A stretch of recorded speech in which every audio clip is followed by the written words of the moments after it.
Bashkia e Vlorës në bashkëpunim me policinë bashkiake ka nisur së fundmi një aksion të gjerë në të gjithë qytetin me qëllim lirimin e hapësirave publike të zëna në mënyrë të palishme. Burime pranë bashkisë konfirmojnë se lirimi i vendeve të parkimit dhe trotuareve nuk është një aksion i përkohshëm apo një ditje, por pjesë e një plani të qëndrueshëm për vendosjen e rendit dhe respektimin e hapësirës publike. Fokusi i ndërhyrjeve ka qenë vendosja e palishme e tabelave dhe objekteve të tjera nga subjektet private, të cilat shpesh bllokojnë vendet e parkimit apo pengojnë lëvizjen e lirë të kombësorëve. Kontrollet në teren do të vijojnë pa ndërprerje dhe çdo rast i shkeljeve të përsëritura do të gjobitet sipas legjislacionit në fuqi.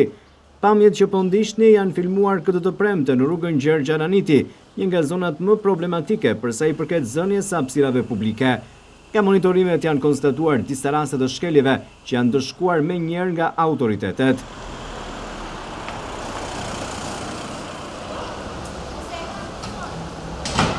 Bashkia e Vlorës i bën thirrje qytetarëve dhe bizneseve të respektojnë rregullat dhe të kontribuojnë për një qytet më të pastër, më të rregullt, më të sigurt, ndërsa lirimi i vendeve të parkimit nuk është një aksion që të mbetet vetëm kësaj dite, por do të vijojë në të gjitha zonat e qytetit, kryesisht për evidentimin dhe heqjen e tabelave që janë vendosur në mënyrë të palishme dhe që tregojnë vende parkimi.